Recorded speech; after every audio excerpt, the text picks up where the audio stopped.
What's up, guys? Aloha. Good morning, good afternoon. Mahi and Kenny. Mr. Derek is either on his way or he already left. Anyway, I didn't get the memo. I did not know. I mean, he probably gave me the memo and I just. Yeah, probably still at the airport. But enjoy. Yeah, probably. He's enjoying a little bit of a break with his family. So you're going to have us today. It may be a little bit of a shorter one, but we did want to hop on with you guys to just talk about what's new with the team.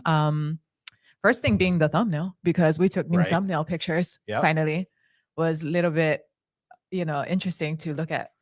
It's so weird to look at myself over the years via YouTube videos and thumbnails. Yeah. Like it'll pop up, like our like assistants will do like an edit or make a short out of like our YouTube long form content. I'm like, I feel like there's realtor jokes that we could throw out now about how often photos are taken. Oh, yes. We'll leave that where it is and just say, even if we're just a year or two, it's definitely, we all look a little different. A little different. So I'm excited to see some new representation of myself. We just found out that they're here and maybe we'll start showing some of those here pretty quickly. But anyway, we just wanted to hop on to kind of talk about kind of what's new with the team, what's been going on with business, what the market has been looking like, the activity. It is now what is today? March something 20th, a little 19th, after the middle, 18th. Somewhere in the middle of Today's March. I know it's Tuesday because we're live with you, right? But what have you been noticing as far as your activity, your client load, competition, inventory? We talked about this just before we came on. A little bit of a lull. Not through the end of the year. We were busy through the holidays. And then there was just a little bit of a lull late January, early February, and really starting to ramp back up quite a bit now. Which is, obviously good for all of us. But I think that from a client load or from a spectator, from a consumer perspective, things are solid, things are steady, moving along well. Plenty of work to be done. Yes, for sure. I have quite a few clients that are close to. Hey, Ben, what's up, Ben?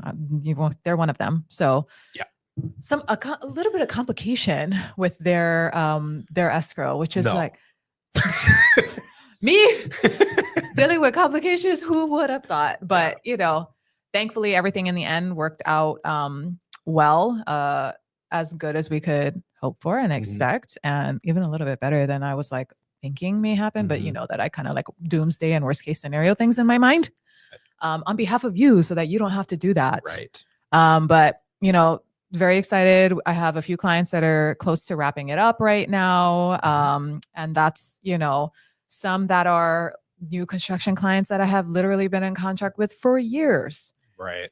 Some that are resale. Some I just had one close in Kaulu. So when you ask us like, and I can understand too, clients from like the mainland or the continent who are, do you specialize in this area? Or because, where the cities are bigger and where the state is huge, where, on the mainland or on the continent, over here, you truly can specialize in the whole island. Yeah.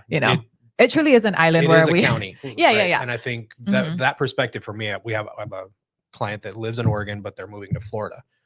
Just life happened, and Florida is going to be a better situation for them than moving here. And we referred them to a specific partner that we have done some business with in Florida before, but then that agent actually is referring to others to cover 3 different counties in Florida to cover the zones. And they're like, they even have different MLSs inside. So I mean, we do too, Maui. Right. But for the island, we can specialize in Oahu. Not like, and that's the thing too. Like, if you're coming to Oahu, let us know because we can handle all of that. But odds are if you're coming to another island, either one, we can personally do that with you, or 2, we know somebody who can. And we have multiple partners on the other islands. So go to coreteamhawaii.com, fill out the contact form, book a call our assistant, Charlotte, go to the bottom, fill out the contact form here. And this is not just if you're looking to buy here, but hey, some of our clients are like, we need to sell elsewhere so that we can accomplish our goal of buying there. We have a broad network, and we specifically Derek, if there's anybody who's going to like beat the hell out of something and make sure that he's, you know, going to put his name on it and like recommend somebody, it's Derek. So, we're more than happy to find you a referral wherever you are. If you need one to help you sell over there so that you can accomplish purchasing here, or if you're, you know, leaving here, or you're PCSing out of here, or you're selling here and we're helping you sell here and you're looking to buy someplace else, same thing. We can help connect you with somebody elsewhere. If that means it'll make your life and your transition easier, we can definitely do that. Yeah, for sure. So definitely visit the website. Hola, Joseph. I love that your name says Joseph, because that's what I call my daughter. Like her name's Joey. She's named after her grandpa, whose name was Joseph, but I always call her Joseph. I think it's from a Jokoi, like Joseph. Really? Like that's how his mom would talk to him. I'm like, so that's what I call my daughter. So what's up, Joseph? Hello from Boston, HM. What's up? Daniel, aloha friends. What's up, Daniel? Okay, so I know we kind of just like came on randomly, but if you guys have questions, load us up with them. Let us know, you know, what insight, what questions, what curiosities you have about the market today, any of that stuff. Let's talk, how about new constructions? Sure. So we, Kenny and I, before we hopped on, we're talking about, you know, how new construction can be like a little bit interesting because not everybody, I don't want to say not everybody knows. A lot of people think that using another agent like Kenny or myself means that they're spending more somehow in new construction, but explain to them why that's not the case. Sure. No, and I can see where it could be simply confused. Yeah. So I would start there, because in a resale transaction, there's a seller and a listing agent, and there's some type of a cooperative compensation to be had there, right? With new construction, that ends up being the same. Yeah. And even though it seems like we maybe are the only agent involved, and that's where I think maybe it could be misleading or where there could be some simple confusion, is that builder, doesn't matter which one, whether it's Castle and Cook here, DR Horton, Gentry,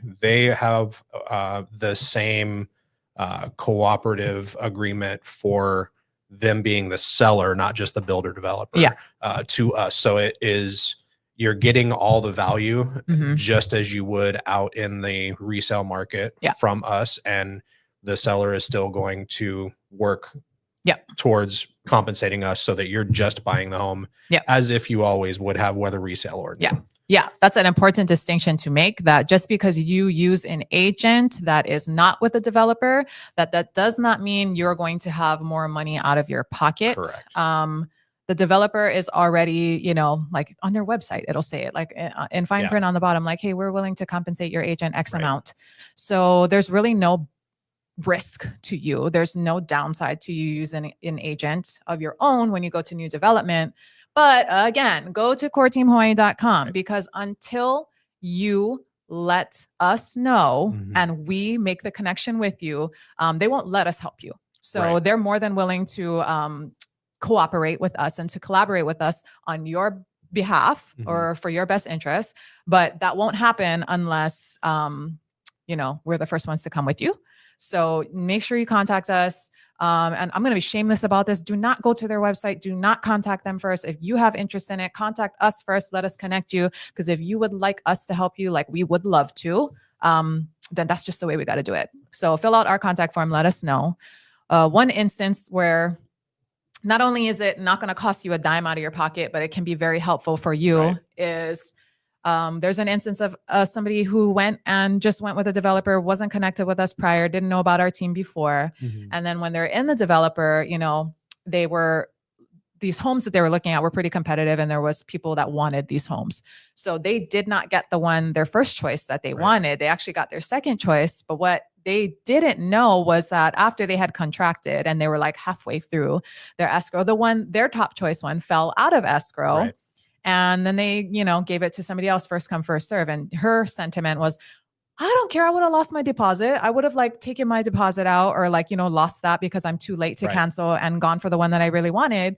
Like, why didn't they tell me about it? And it's just, they didn't have to, you know, like you're in contract, your escrow is moving along. There's nothing like going wrong with yours. So there really was no incentive for them to tell you like, hey, do you want to cancel your escrow? Sure. Because this one, because there were competitive properties, I'm sure that one went so fast, Right. that I'm sure it wasn't out of escrow. yeah, for long. because the developer is the developer. At the end of the day, they're the seller, Right. you're the buyer. We as a third party agent would be your representative. Right. So it's just certain things like that where it's not that they ever don't have your best interests at heart, but they are representing seller. So it is like a dual agency of sorts where they are the seller's agent because they're developers. So if you want somebody, and I have clients who are like, oh, like I have all these questions, or like, I don't want to be irritating. I'm like, oh, please, like, it would be the joy of my life to be irritating for you. Yes. And that's another thing when you're buying from developer, it's like, it can be kind of weird because if you say you have a complaint, right? Say you have like a tough question, you're like, I don't want to like deal with these ladies or like talk to them and like have to be on the same property as them after like asking these questions. It's like, well, that's what we're for. So we keep it professional, and we're totally okay with all of that smoke. Oh yes. And so we're totally fine with it. Yeah. Let us know. I live to irritate. Yeah. As Derek would. And we'll just circle back to, again, there is absolutely no difference in the end result for you on paper and in numbers. It's just having all of the value of representation, whether it's making sure documents are proper. We've had flooring issues where the flooring that was chosen didn't work out properly. There was defect in it, and furniture not being there. Furniture literally being there when we did our walkthrough. Furniture in a model home being purchased when we closed. And it was it was fully furnished purchase. So we want to go to bat for you. End of the day, that's what we do. We want to go to bat for you guys. So courtteamhawaiian.com, fill out the contact form, give us a call, let us know what we can do. Let's talk inventory. So I have some clients who, they're not completely under the gun yet, but the pressure is starting to build because when they first started, it was like, we have time. And now that we're, getting into it, it's like, okay, we still have time, but like, we would really like to be in something. So that's the tricky part of being like a buyer who is not totally under the gun. There's like two sides of that coin. The one side is that, okay, great. So I don't feel like too pressured. But then the other side of that coin is maybe in the beginning, you let something go that was like, oh, at the time it felt like a 7 to me, but because I have time, I let it go. Or I didn't jump on it as quickly as maybe I would have if I were under the gun. Didn't have enough to compare to. So maybe that score changes over time. There's not that much inventory. So like, we'll wait and see what the inventory looks like. Right.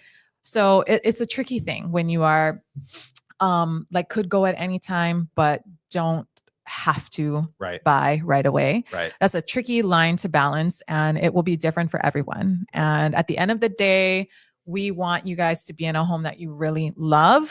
So for my clients now, I'm like, okay, there was definitely, stuff in the past that were like a one that was missed out on that would have probably been perfect. But we had time at the time, and it went, I don't know, I'm not going to say names, but this agent, I had a scheduled showing, talking to him all weekend about, hey, keep me updated with because we want to see it and blah, blah, blah. Hey, just a reminder, I'm going to see you for the showing tomorrow. Oh, we just accepted an offer. I'm like, are you serious? Wow.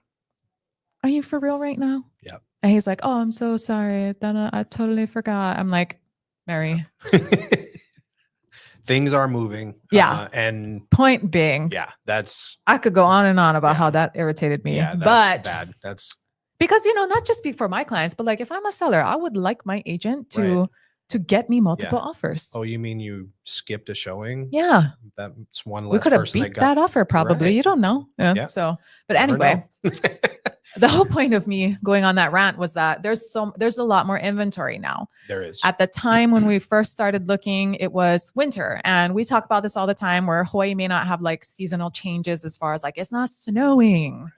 We can still drive without chains on our tires, but there is like a cyclical slowdown and a seasonality to our market, just like anywhere else. And for whatever reason, be that we're relaxing, our family is not trying to buy a house, it be that, oh, it's not PCS season, be that, my kids are in the middle of their school year, we're not trying to buy right now. Right. there's a lot of reasons why we have the same sort of like downturn and slowdown of inventory and buyer pool and sellers willing to put their house on the market.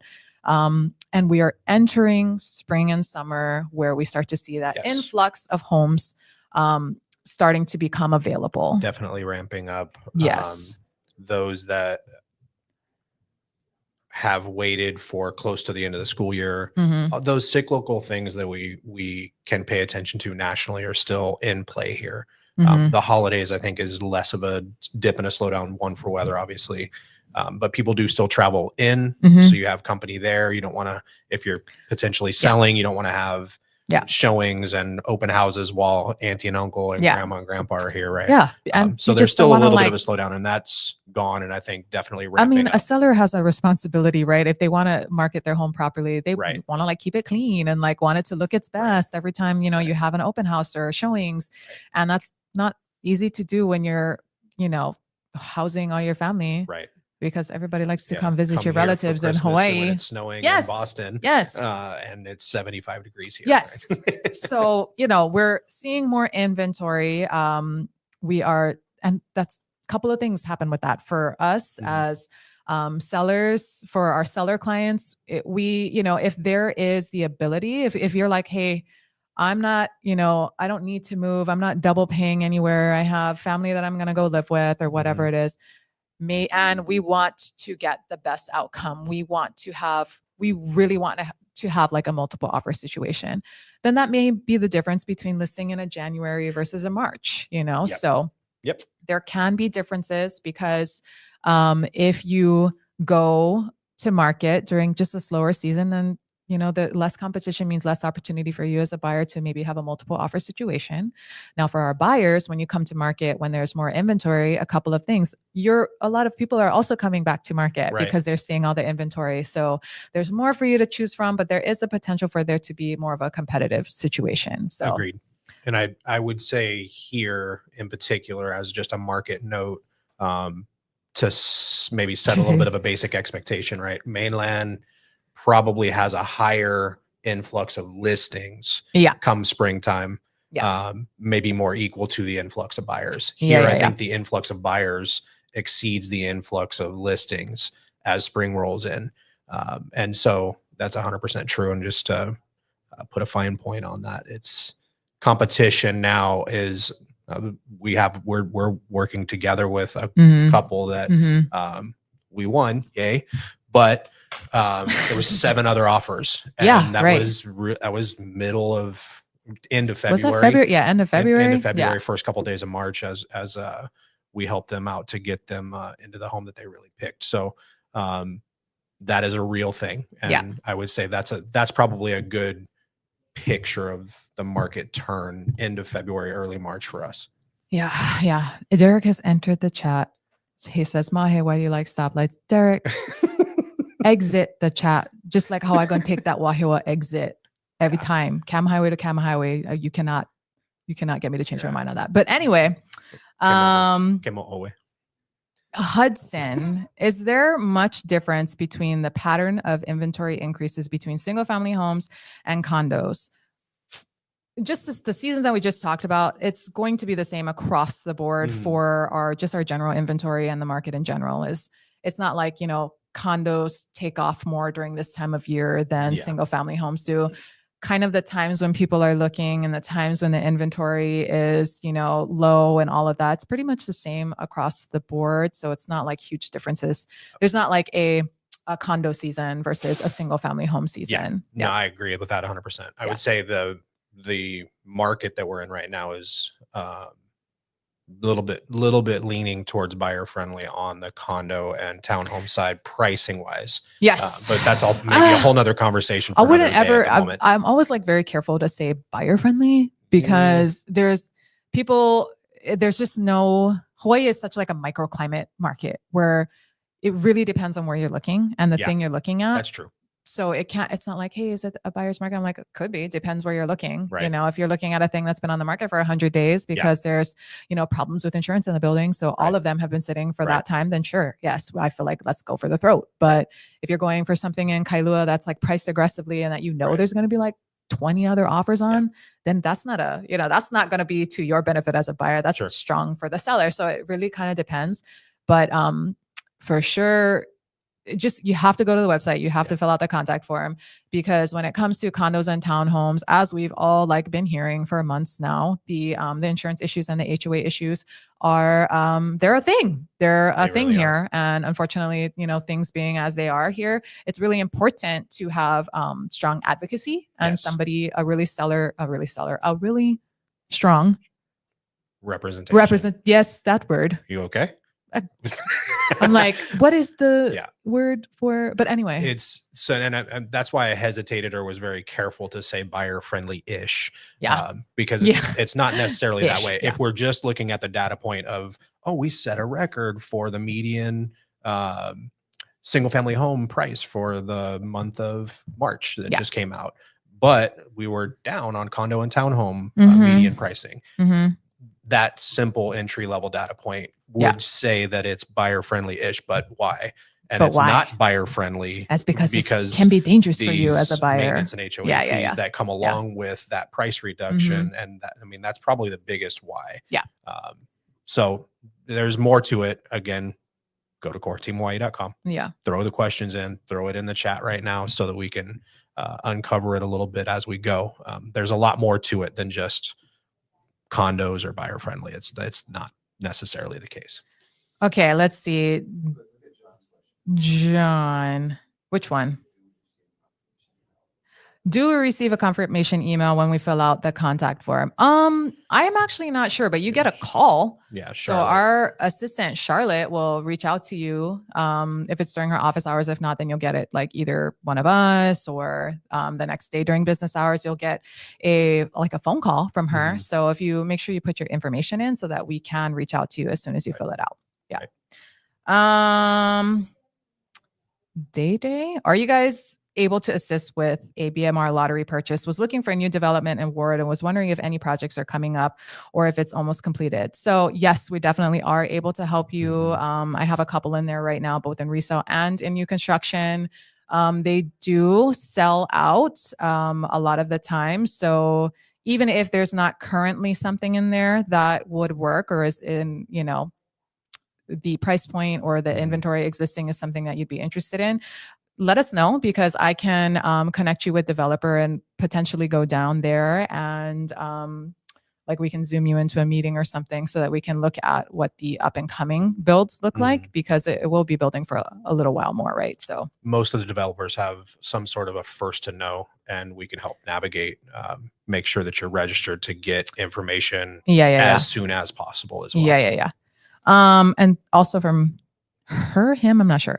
Also, is there any data stats on how often condos in Honolulu increase HOAs? They will increase every year.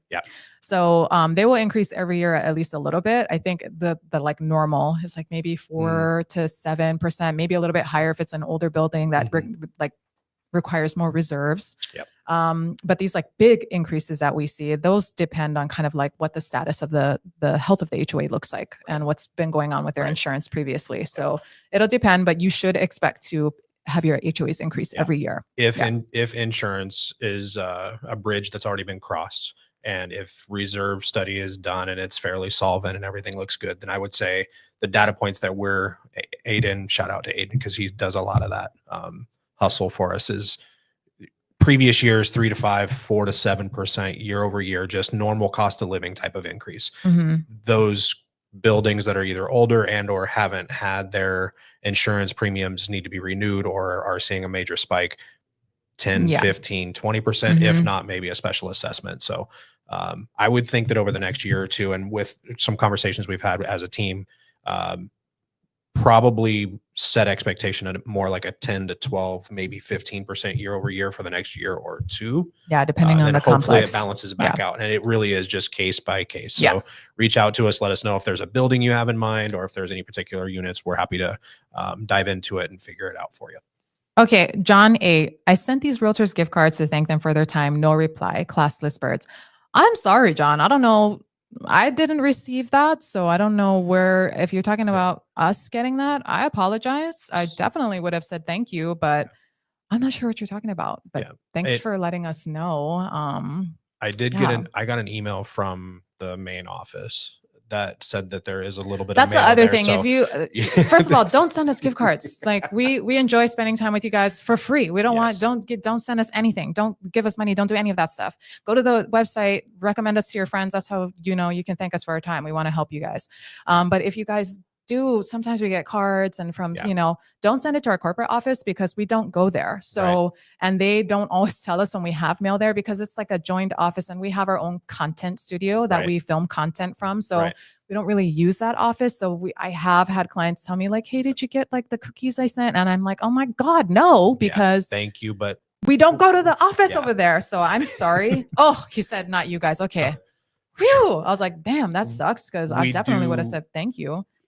The worst case scenario there, we do get an email from corporate that says, hey, you have mail here. How long does it sit before they send us that email? Or, you know, because the email usually for me is, if you don't get it by the end of the month, we're just going to circle file it or whatever, right? Yes. Send it back to return to sender. So anyway. Crisis averted. Thank you for letting us know it wasn't us. Lokahi for life. If you know, is the insurance and HOA, actually, we're just going to get through these questions. I'm going to bring Jody in for like 10 minutes so that she can update you guys on rates and things like that. But let me just get through these right now.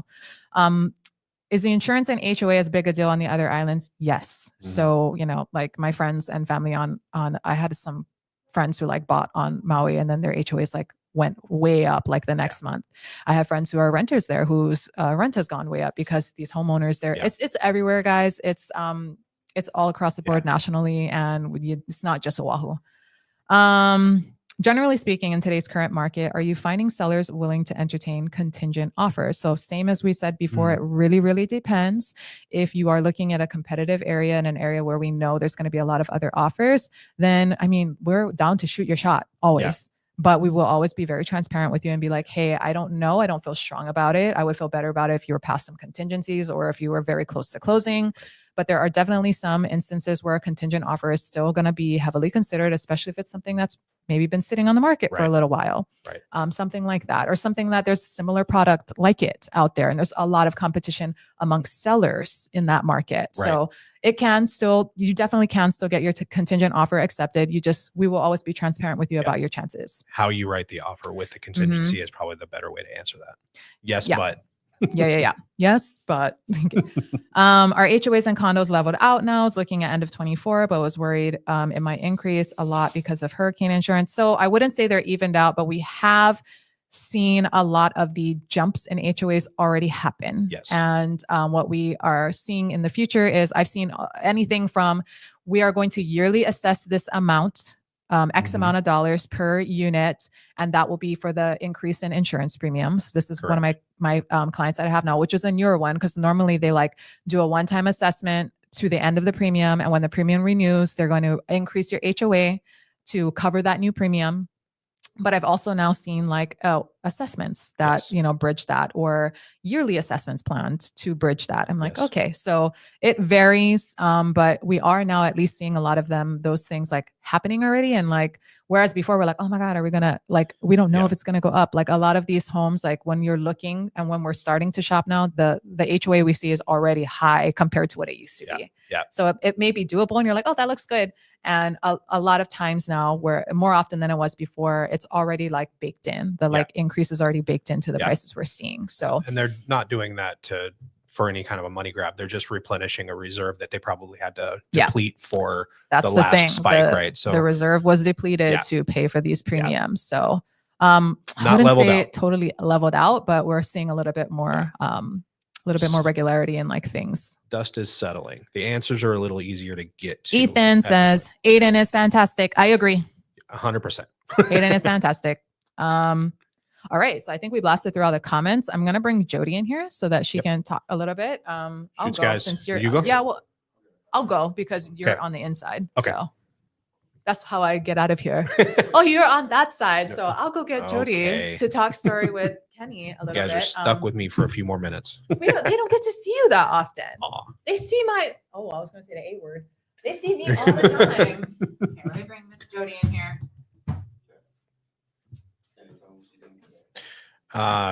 Today we're actually doing something kind of fun and different.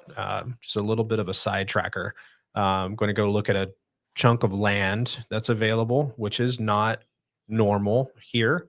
On Oahu, we're on an island, so geography restriction is a real thing. So that'll be fun. We're going to go check out. It's roughly 82 acres. Some of it's buildable for single family dwelling. Some of it's preserve. Some of it can be built to certain extents, but has to be more park like or camping like. So it's going to be a fun, interesting thing for us to do a little bit later today. So I don't know. Maybe we can clip a little bit of that and share it later.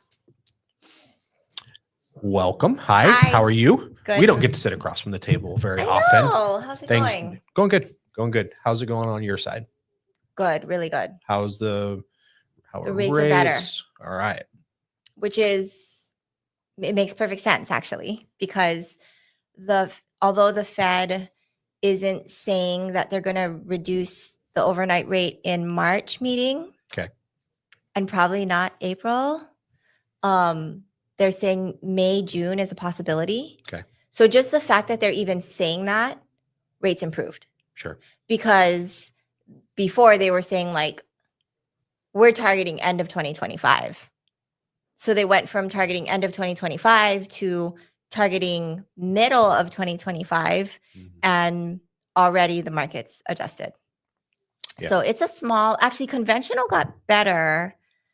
Conventional had a bigger improvement than VA, okay. But like I priced out a couple of 0-point conventional loans at like 6.625.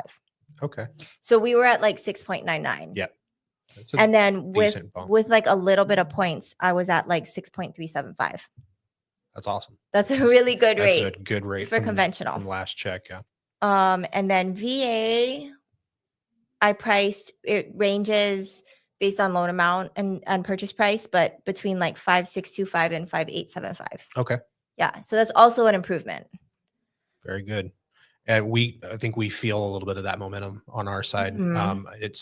Is it just because it's spring? Probably a little bit. Mm-hmm. But I feel about more now than ever. People are really, it's like a day trader type situation, just really looking at it every day and on and off the sideline, if you will. Yeah. Well, and I'm always so surprised by it because I'm like, how do you guys know?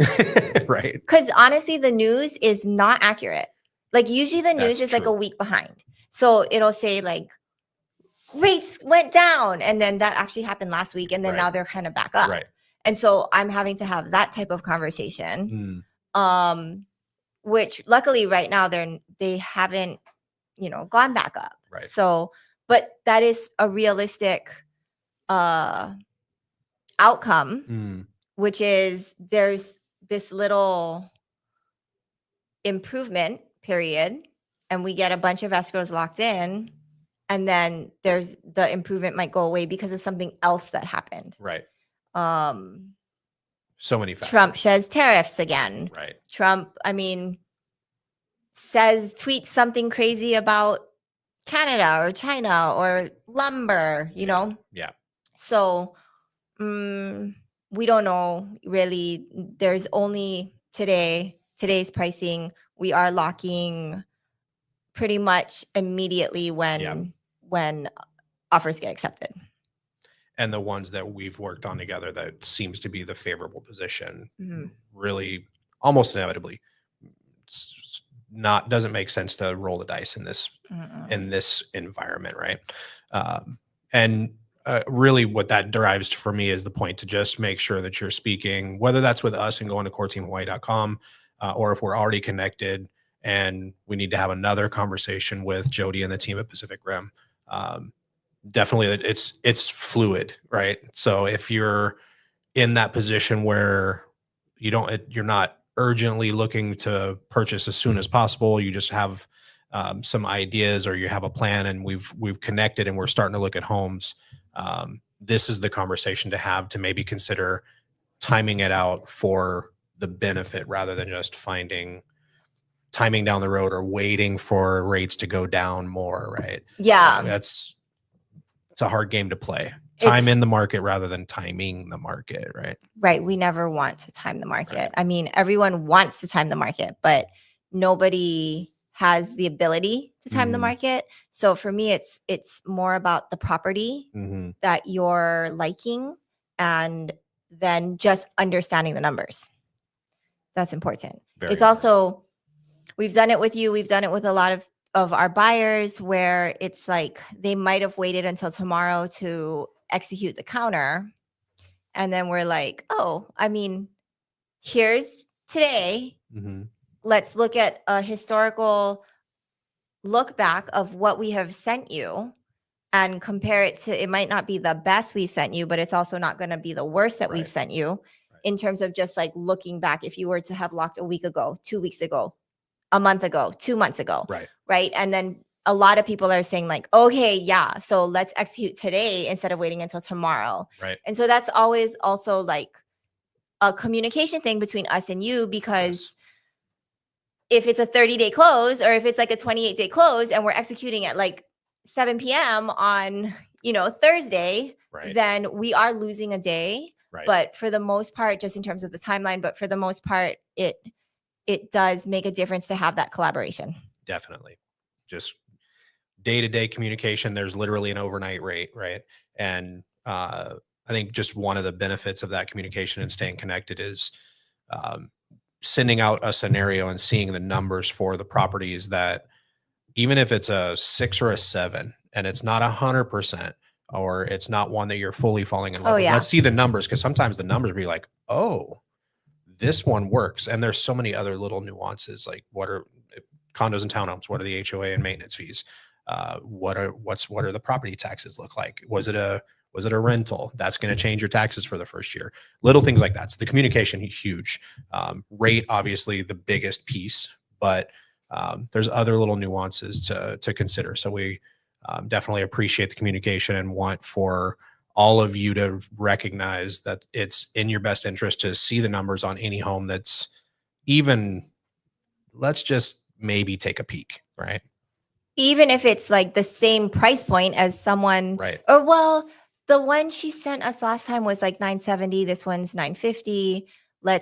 It's fine. Right. It's like, no, let us send you the numbers. Because honestly, that property tax can be a big delta. That $970 that was rented out versus the $950 that was a primary residence with an exemption, that turns the table so much, right? The $970 could look cheaper if it's the primary with the exemption over the $950 that was rented out. Exactly. Even though 20 grand in your brain is like, oh, that's obviously, it's probably $100, whatever, something like that, right? But it could be a lot more if you're not paying attention to those details, right? Right. And let alone, not like, this is going to get really confusing, but tax assess. Because you could have a 970 property that's tax assessed for less than something that's selling for 950. Right. So now all of a sudden you're like, wait, that doesn't make sense. Why are the property taxes lower? So the property taxes could be lower for two main reasons, which is tax assessed value and or occupancy. Right. So to unpack that a little bit, Hawaii doesn't, there are certain states, I think California is one of them. So we use them as an example. What the home sells for is the immediate tax assessment. Correct? Yes. Here, if I'm your listing agent and you say you want to shoot for the moon and we're going to go at $1 million, even though it assesses at 915, that's not uncommon. We see that on paper probably more often than something that's at assessed value or below. And it's generally driven by the handful of things that are pretty normal drivers, right? Condition, location, does it have a view? Has it been updated, upgraded, things like that. Land size. You can land size, lot sizes for sure, always here. And then the unique thing about Hawaii, thank you for bringing up that point. And many places other than here, what you put on the land is worth more than the land. And that's just not the case here. Exactly. A lot of little nuances that we want to communicate on as regularly and at whatever pace is most comfortable for you guys. But at the same time, we always want to connect back to the numbers and not just focus on rate and rate alone. That's the main focus, but B, C, and D, not just A, right? Yeah. There's a lot there. So you're feeling good about rates. You're feeling good about momentum. How's the spring looking to shape up for you guys? Well, I mean, we have a lot of pre-approved buyers. Okay. So it's just a matter of timelines, property, inventory, and of course, affordability. Right. Well, we got to get going then. Yeah. Pre-approvals are good for how long? Oh, got comments. Sorry. Got away from comments. Let's see. Oh, thank you. Let's open up. I have, while Kenny's figuring that out, Yeah, go for it. I have please. one contact in and one not. So I can. Got it. But Young- yeah. Oliver Sport in the channel.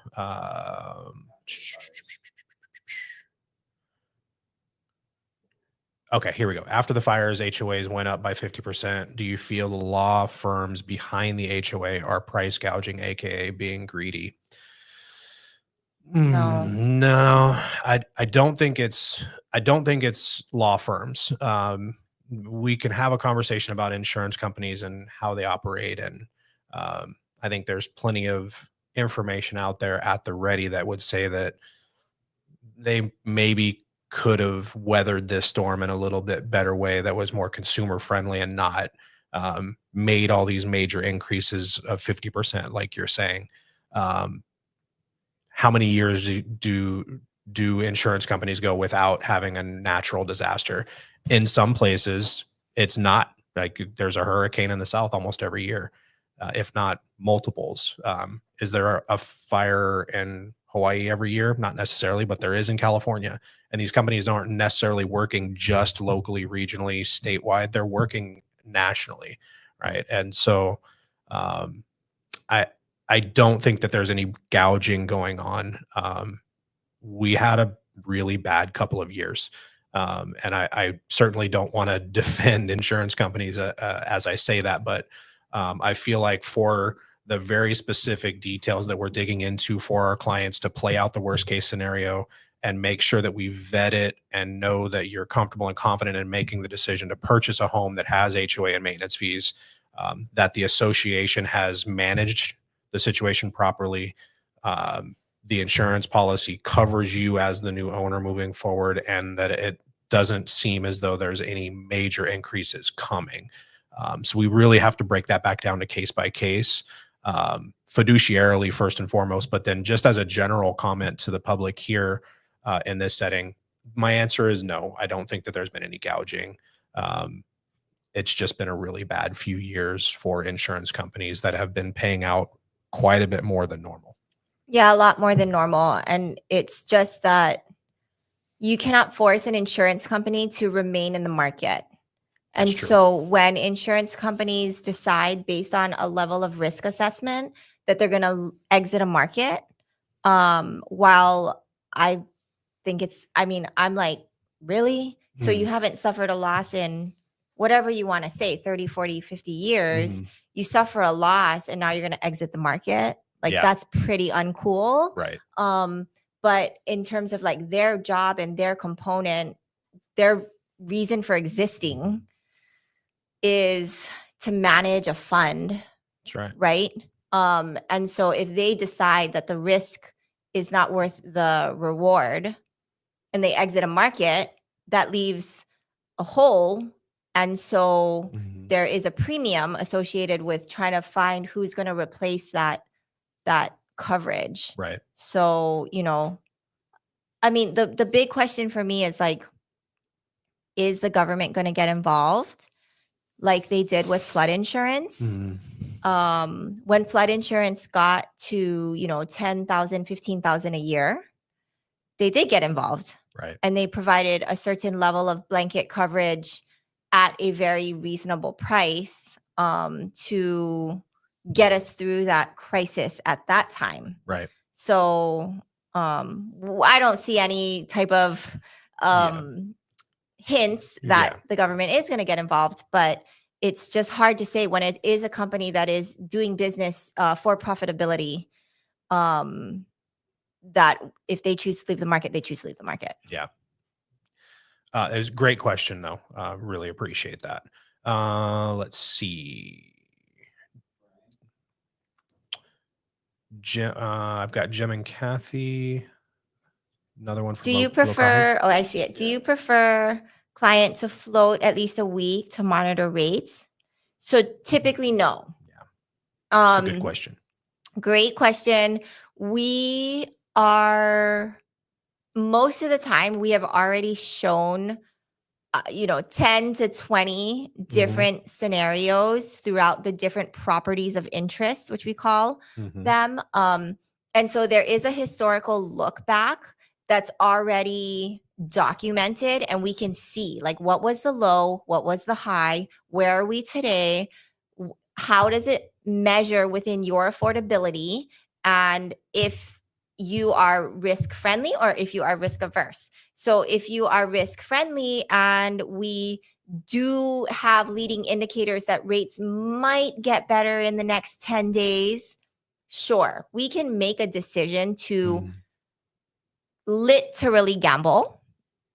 But for the most part, most of our buyers would be neutral / risk averse, especially when it comes to a potential fluctuation of like, I don't know, $70 to $80 a month. Right. So, and also just like mentally, like it's like I could lock in your 5.875 today.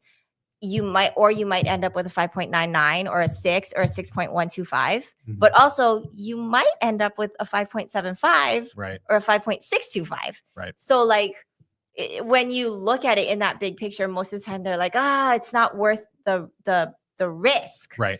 And the so stress, the just the overall not knowing. Right. And then there's always a float down. So that is something that we're going to be able to continue to oversee and check in on and see if it's going to be eligible for a float down.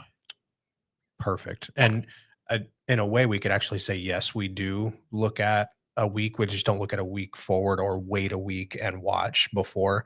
We've been watching for a week or 2 or 3. And so, or more as you're speaking to any of your clients, and something that we definitely like to make sure that we're aware of and paying attention to for our clients as well, is we've seen what's happened over the last week or 2 as we've been showing these homes and making a decision on offering here, or this is where it was at 2 days ago when we offered, and now there's a counter offer in front of us to decide on, do we wait or not? If we know or have a good example of things that we've seen, it's better to look at that than what we don't know and what we haven't seen yet. Right. And there's always going to be a baseline aside from the historical look back, because you got numbers the day you submitted the offer. So pretty much you were like, hey, these are great. We're comfortable with these numbers. Right. It landed exactly where we expected. Offer goes in on Wednesday, but doesn't get accepted till Friday. Right. So now that's kind of like the comparison we're looking at. We're looking at what did we quote you on Wednesday? And ideally we're like, guess what? We can lock that in, or it's a little bit better. Realistically, it's just a little bit worse. So those are the conversations that we're having regularly, and it's easier and less surprising when you've already had the numbers.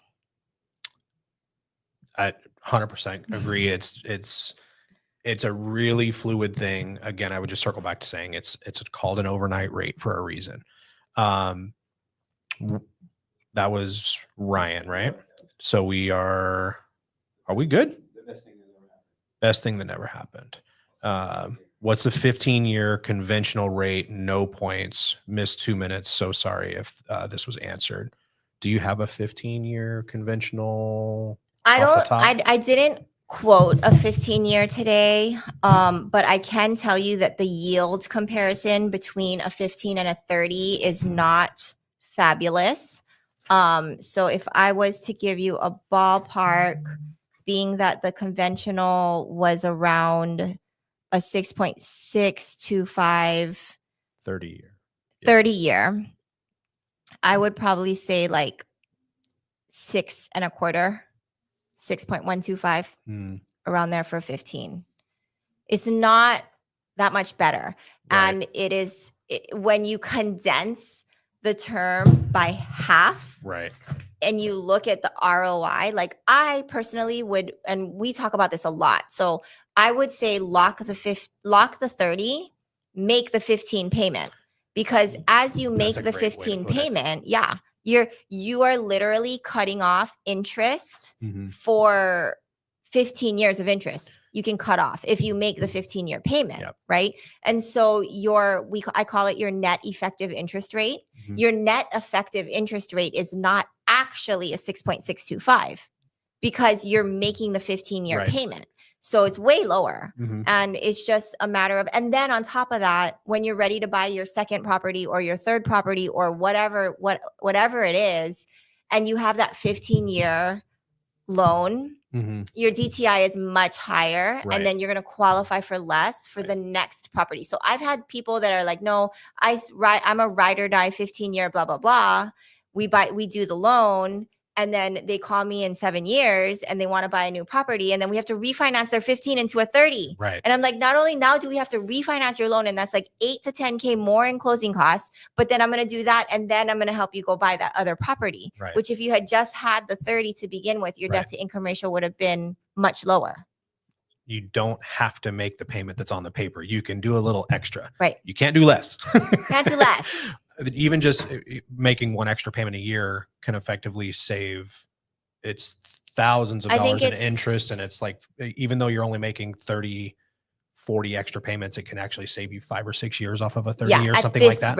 At this higher rate. Right. Yeah. Right. We're at our new rate Right. environment that we're in. When it was at the historical lows, it only cut off like 2 to 3 years. I had to like adjust I'm like, oh, wait a minute. You're not going to cut off 5 to 6 years. Sorry. I think we've covered all of our questions. Let's see. Yeah, we're good. Jody, do you have anything else you want to cover today? No. I think that just in general, having an open line of communication with your agent and your lender, understanding the numbers, being realistic. I had to have a very frank conversation with someone today about, he sent me a property at $450 with a $1,500 HOA. And he was like, why is the monthly payment so high? And I said, I mean, it's a $1,500 HOA. Right. It's like, that's a dollar for dollar impact. And would you really want, I mean, certain properties, a $1,500 HOA can make sense when there's a gym and a conference room and the barbecue area and the sauna. The sentiment is, what do I get for that? Right. But the property he was looking at, I was like, that seems pretty high for that property. You know, I said, go look at other properties, 450 and below, that don't have a $1,500 HOA. Right. You know, but he was surprised. He was surprised by the outgo. And that's the purpose of the exercise. 100%. Because then, of course, he canceled his showing. And we saved time. Nobody had to drive anywhere to go do this showing because he was like, this is a hard no. I said, correct. This is a hard no. Yeah. Like, you don't even qualify for it. Yeah. And that would be the point that I would want to make sure of is, that's not part of the mortgage. So, but it is, because when you're taking a loan out on that unit, the lender is going to specifically look at the total payment, and although you're not paying it yet, it goes against DTI. Yeah, it directly impacts your debt to income ratio. So definitely important to understand. 2 more quick hitters before we bounce. Okay. Look at the Aloha state of mind. Aloha state of mind. Advantages of cash purchases when it comes to negotiating price down. It's kind of up there a little bit. Back. Advantages to cash purchase when it comes to negotiating the price down.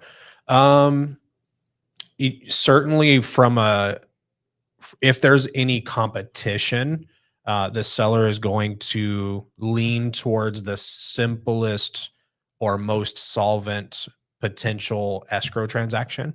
And an all cash offer, generally there's less contingencies for the seller to be concerned about.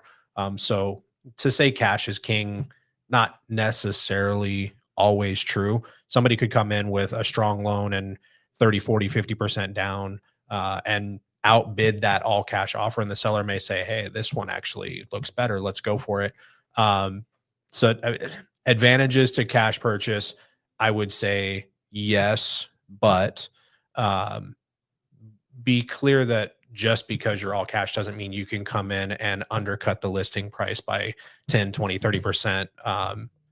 If there's competition, you still are going to have to come in with a sharp pencil. There are going to be other offers out there, again, depending. Now, if you're looking at fixer-uppers, or if you're looking in markets for a good deal somewhere, something that you can buy at a discounted rate and have it be all cash, then there's scenarios. So it's case by case. We are always going to be a restricted inventory state or market. And so I think that, all cash is always going to help. But there's more buyers than there are homes to buy. And so when you get into competition, that the all cash doesn't give you an advantage to buy it for less in all cases. Hope that makes sense. And thank you for the question. Let's wrap up the day one, the last minute question. Day. Yours be a last question. Is that What's BMR? Oh yeah, right about BMX? Sorry for the last minute question. Could you break down the main difference between a conventional loan and the type needed for a BMR? What's BMR? Is that mixed zoning? No, there is a BMX zoning, but I think this is a type of loan that they're asking about. I'm not sure what BMR is. Let's see. Yeah. What is BMR loan? Below market rate. Below market rate. Affordable housing question. Below market rate. So, okay. Restricted reserve housing. So the question kind of ties in two different things. Got it. The main difference between conventional loan and the type needed for a BMR. I believe that the answer to this question is a portfolio loan versus conventional. No, because you can do conventional. You can do BMR. conventional on a reserve housing unit. So they're actually just separate things, because you can do any type of loan on a reserve property. Okay. Been a minute since I've done a reserve property. Here in Hawaii, because cost of living is higher, the reserve or the restriction on income is a little higher than normal. So there might be more people that would actually qualify for them at that level. Each different developer that's offering these will maybe have some different restrictions. Usually first time buyer. Sometimes it's you have to live here already. And so there's more questions to the BMR, the below market rates, or the reserve home. Maybe that's something that we can touch base more on the side. Conventional portfolio, VA works. It's just a matter of, do you qualify for the reserve restrictions from the developer, from the builder? Yeah. So typically it's going to be first time home buyer. It's going to be less than what we call a median to moderate income level, which you can literally Google that, like Honolulu County, median to moderate income level. So if your combined household is below that, then you would qualify. Some of the nuances would be, you have to occupy the property for at least 5 years. Or you have to occupy the property for at least 10 years. And those are serious restrictions that have to be taken into consideration. But for the most part, if you can get one of those and be within the income limit, they are so good. They're so good and meet all the restrictions. One of our buyers ended up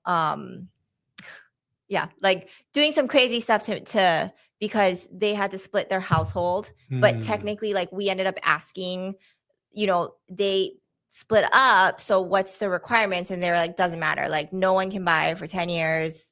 Like, so that was surprising for me, because I thought that should be an extenuating circumstance.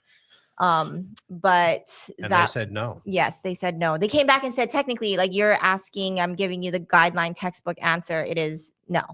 So, Yeah, but you can do like a conventional loan for that type of property. You can do any type of loan for that type of property. Got it. So it's separating those two things as related, but not fully connected. It's more about making sure that you qualify for the reserve home based on previous purchase history, household income, those things, and then separately, what kind of loan can I get? And then the answer to that is anything. Yeah. There, as far as I know, with any of the developers here, to be specific, whether it's DR Horton, Gentry, Castle and Cook, those are the three majors. Ryan, sorry to cut you off. Go ahead. Ryan has a really good point. So refinancing when you are within an affordable unit is very difficult. Yeah. You have to get so I always remember this story, and I think I've shared it here before, but one of our buyers had this affordable unit, and she had owned it for like 17 years. She had a ton of equity in it. And she wanted to take out $100,000 to pay for 4 years of her kids' college. Like that $100,000 was going to cover she had more than enough equity. We were trying to do like a 50% loan to value cash out refinance. Yeah. Even 50%. Yeah. Wow. And she couldn't do it. So they were like, well, sell.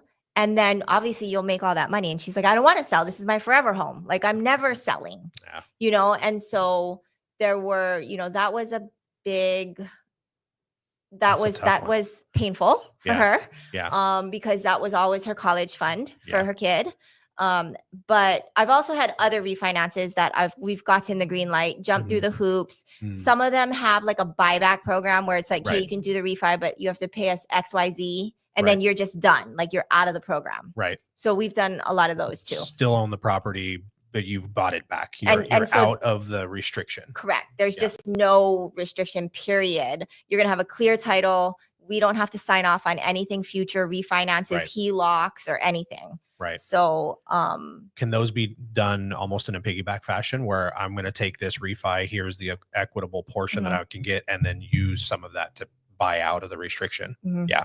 Yeah. But in my one client's case, and this is, I had been doing mortgages maybe for like 2 or 3 years when I was when we like went to fight that battle. Cause I was like, this is wrong,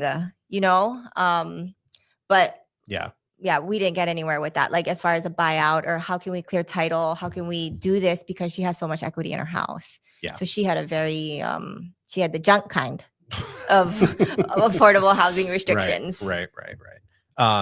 Day, thank you for reaching out to Charlotte, and definitely we'll get back to you as soon as we organize. All right.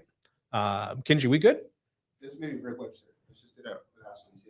Rick Webster. Question about financing multi-gen. Works have retirement income and money to put down. Do you just combine all the income when applying? Yeah. So we can have up to 4 borrowers, and they, obviously credit worthy. We have to pull credits for all 4. So some people are like, well, my wife, has a lower credit score, but she brings in like $6,000 a month. So can we use her income? So the only way we can use everyone's income is if we have everyone's credit scores, and we, of course, take everyone's debts into the overall debt to income ratio. But yes, we do get to qualify based on all incomes. That's good. Good. Yeah, I think we're good. All right. Guys, thank you. Appreciate you letting us scramble to some of these last minute questions. Thank you for all those questions. Thanks for being a part of it. We will see you next week. Aloha. Bye.